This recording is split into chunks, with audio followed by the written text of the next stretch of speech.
And guys, talking about the other M6, hey, look at that. Isn't that beautiful? Obviously the 640 doesn't sound anything like the M6.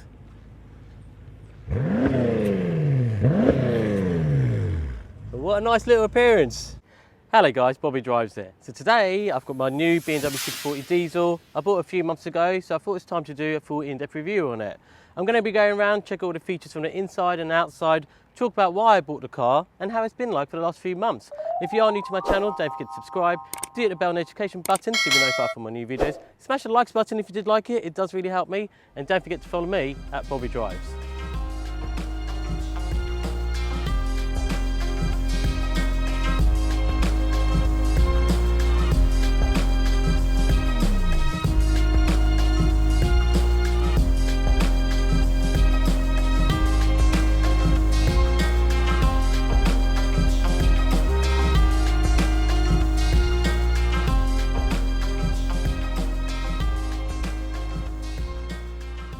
So guys, here it is, my new car, and it's an absolute beauty. I love the combination, the white with the black wheels. It's got the splitters going around. It just looks badass on the road. But talking about why I bought this, I did have my 330 diesel E92, which I absolutely loved. It felt like an M3 to this, it was like a rocket. I had that for 3 years. I was only meant to buy it for 6 months, and I've always wanted a 6 Series. And especially because I do a lot of motorway driving and town driving, I wanted something which was quite good on fuel, but also got a bit of power behind it. And this having 313 brake horsepower, 460 pounds of torque, it's a 3 litre twin turbo diesel, means it'll get me 0 to 60 in about 5.5 seconds and a top speed of 155 miles an hour. Bear in mind that's electronically limited, so it could probably go even more. This hasn't had any remapping or anything of the sort. It's had some exterior work done to it, but mechanically, engine wise, it's exactly the same. And that's the way I wanted it. I wanted it to be a stock car, because if I decide to do anything to it, then at least I know what I've done to it. I didn't want to buy a car where I don't know much about the history itself.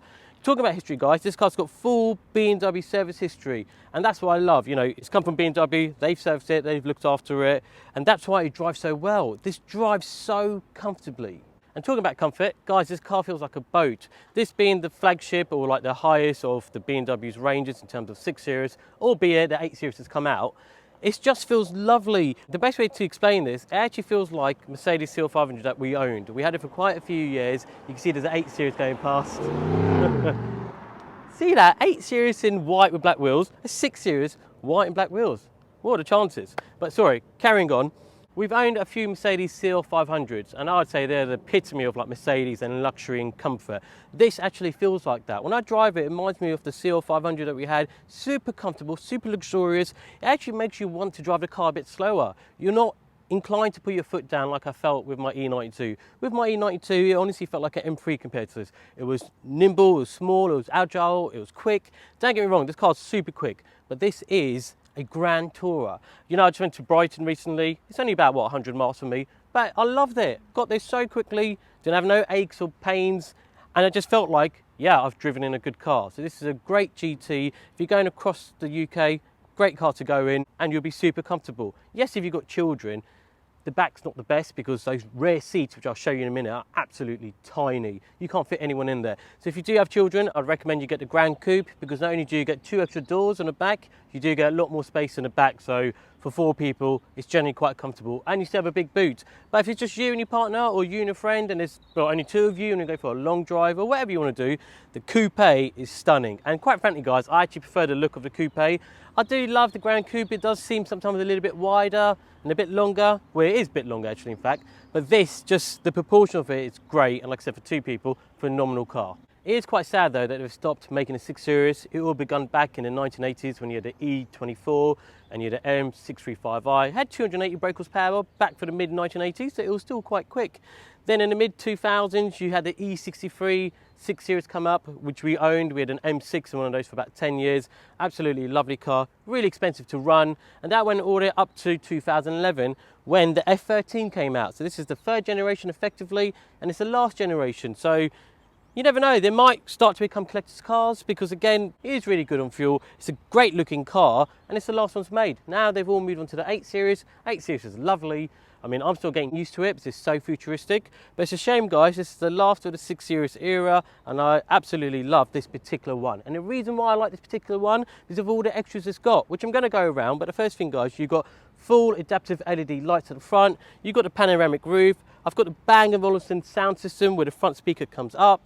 It's got soft closing doors. This car's also got cameras all the way around. So I've got a rear reversing camera. Believe it or not, I've got 2 cameras in my front bumper, one on the left, one on the right. So if I'm coming over a tight road, I'll be able to see, you know, what's coming towards me.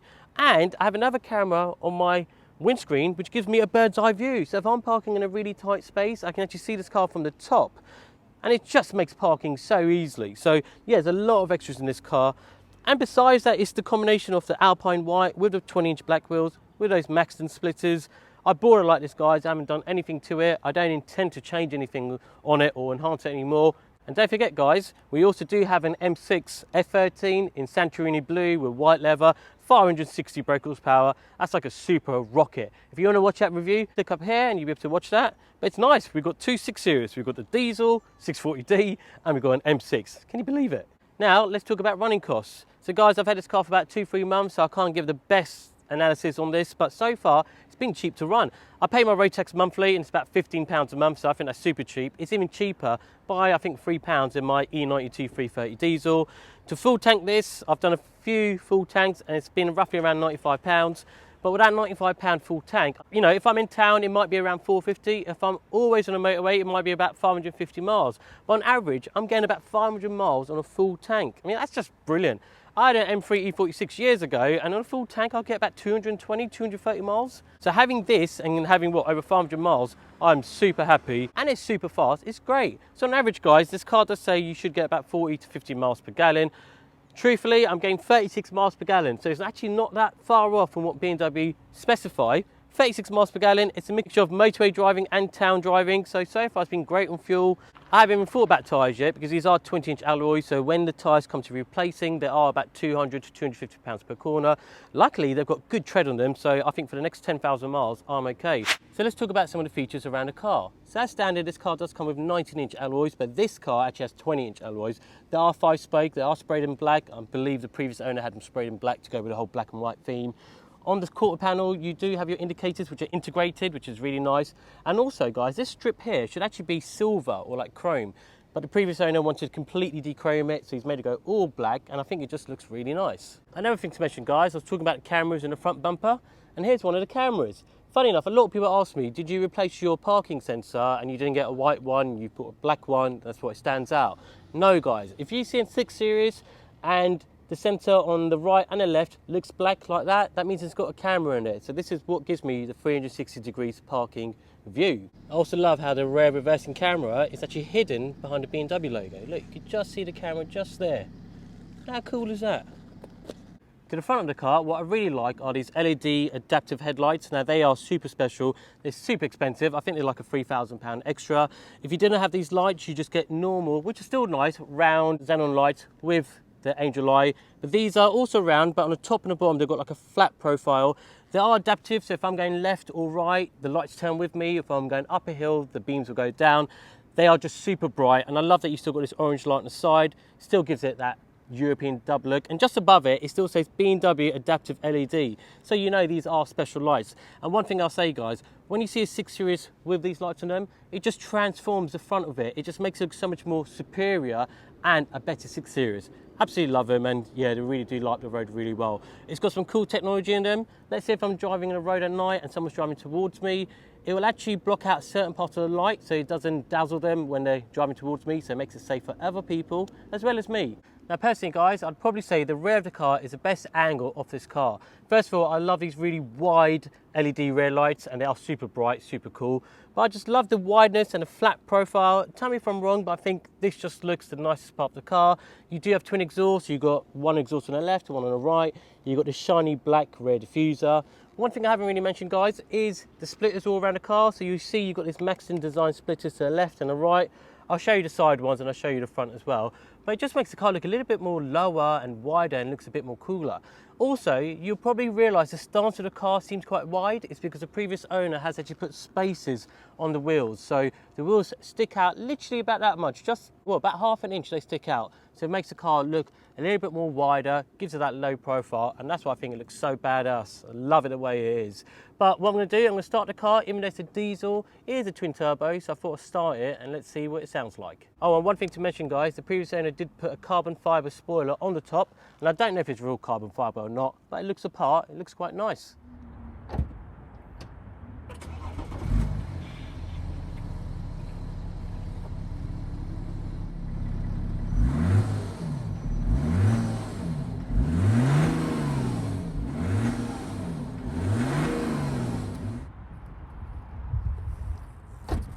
And guys, that's the way the car sounds. Yes, admittedly, it doesn't sound that nice because it is a diesel. Still sounds okay because it's a 3-litre twin turbo. Bear in mind, we haven't done anything to it. I haven't changed the exhaust or I haven't decatted it or anything like that. But yes, it doesn't sound like a BMW M6. It does sound like a diesel, but it's okay. One thing I would say, when you're driving and you're inside the cabin, you can't even hear that this is a diesel. Sometimes I feel like, is this a 640 petrol? Because it's so quiet. Also, whilst we're talking about petrol, you can get this in a 640i, which is a 3-litre twin turbo petrol version. It's got about 340 brake horsepower. You can also get a 650i, which is a 4.4 litre V8, and I think that's got about 450 brake horsepower. And then you've got the big daddy M6, which has got what, 560 brake horsepower.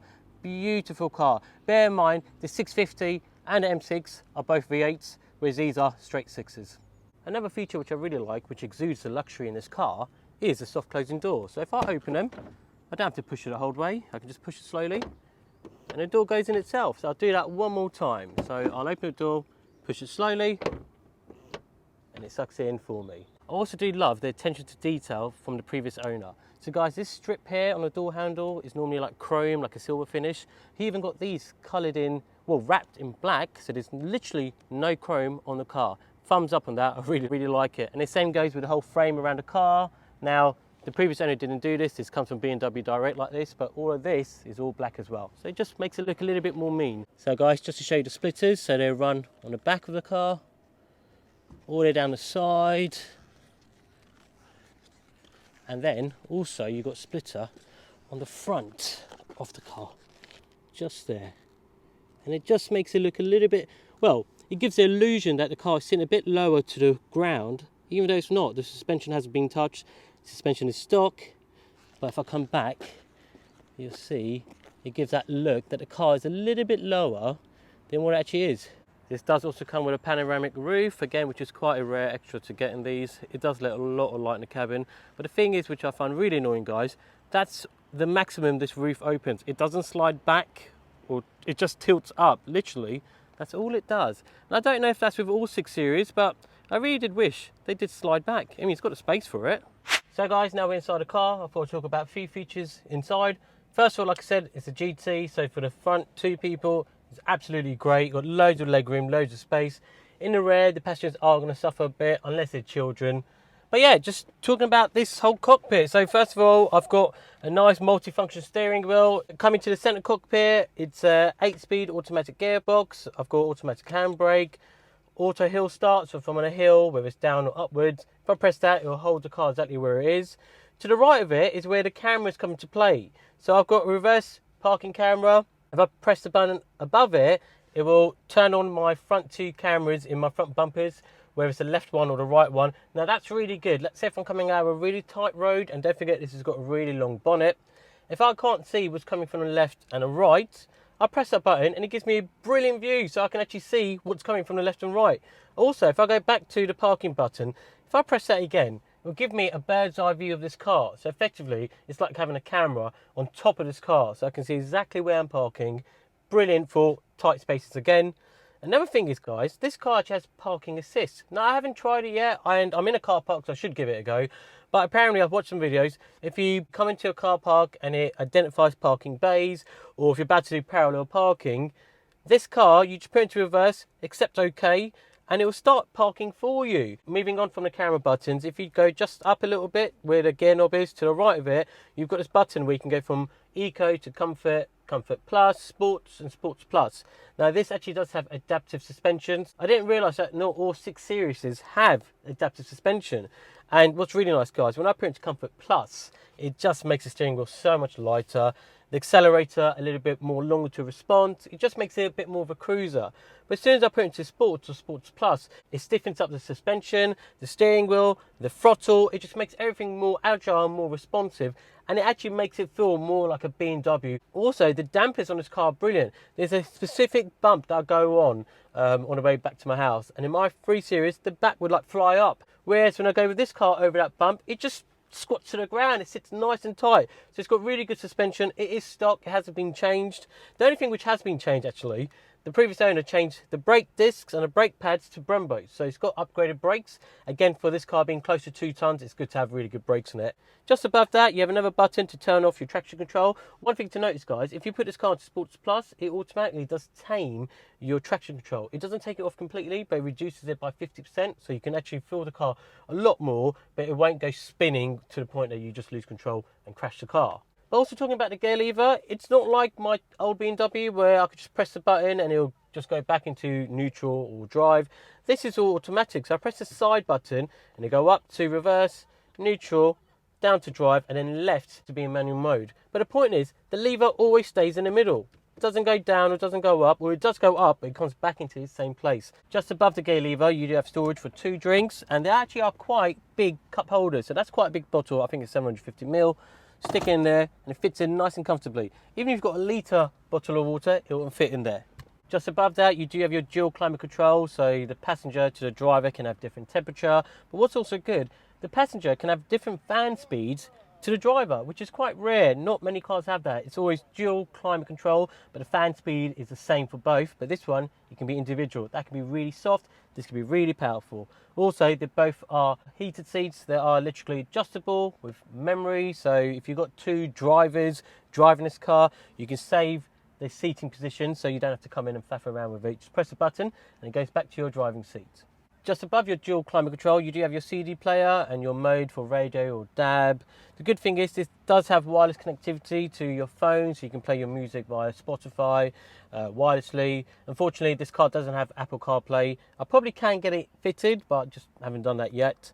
But what I really do like, guys, about the CD player, you've got these buttons 1 to 8. Now, they're normally the buttons for what radio station you want to listen to, but the good thing is they're touch sensitive, so if you go over them, you don't have to actually click the radio station. You can just go over it and it'll tell you on your screen which station is saved to which number. It gets even better than that, guys. These are basically 8 short keys, so anything I can have it saved for. Let's say if I wanted it to go directly to my bass or my treble for my sounds, or go to system information, or go to my sat nav, I can save any of these buttons to be any sort of configuration I want it to be. And that's brilliant. It makes life so easy. Let's say if I press number 1 and I saved it to go to my bass, because some songs are quite bassy. Normally I have to press menu, then go to vehicle information or vehicle settings, then go into tone, and then change my bass or treble. Whereas here I can save that option to number 1. So if I press number 1 on these touch sensitive numbers, it'll take me straight to my bass and treble tones. And then going above that, I have my infotainment screen. I think it's a 12-inch screen. It's massive, it's huge. And I've got everything on there. I've got my sat nav, I've got my radio, got my media player, telephone calls, and it's just really interactive. To the left of the gear lever is my iDrive system. So these are the short buttons for my CD, telephone, media, sat nav. I've got this dial here where I can go through the menus. Behind there, I've got a ashtray place where I don't really put ash in there. I put change in there for car parks and bits and bobs, and I've got a 12-volt charging point as well.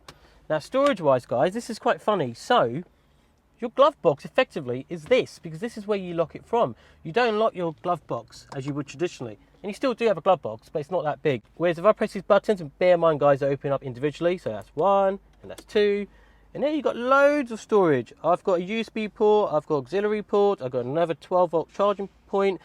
BMW have these old phones in there that no one has anymore, so I don't know why that's there, but you've got loads of storage in here. But anything valuable you'd put it in here and lock this, and not the glove box. Funny thing is, the glove box has got its own little glove box in the glove box, so you've got this little storage area above, probably to put like some files or paperwork, maybe the manuals for the car, but then you've got more storage underneath. And again, it's still a fair size glove box. You've got quite a bit of storage and the door cards on the left and the right, and you know, you can fit quite a few bits in there. The one thing that I'm a bit disappointed that this doesn't have, in my E92, they were effectively like flaps. You could open them, put all your rubbish or bits and bobs in there, and close it. So it's kind of out of display, which this doesn't have that. And I really wish this did have those closing and opening doors on the door cards. Another thing is, guys, I'm really used to having a storage compartment to the right of my steering wheel. You know, for just little bits and bobs, it's right there. This car doesn't have it, which is a bit annoying. So I'm relying on the middle storage, the glove box, and the side door cards, albeit the middle storage is huge, so it's okay. But I did like having a little drawer just here, just made things a little bit easier. Now moving on to the driver's area, like I said, I've got a multi-function steering wheel with paddle shifts, but what I really do like is my speedometer. So they are semi-analog and digital. So the dials themselves are almost like 3/4 of a circle, and they've got an analog needle, but beneath it you've got an LED or digital screen. So when the car's off, it looks like you've got some semicircles. As soon as you turn the car on, the digital screen completes the circle of your little dials, and it just looks quite nice. And that digital screen actually holds quite a lot of information. So from just my miles per gallon, or you know, how many miles I've got left, to the point I can see what music I'm listening to who's calling me.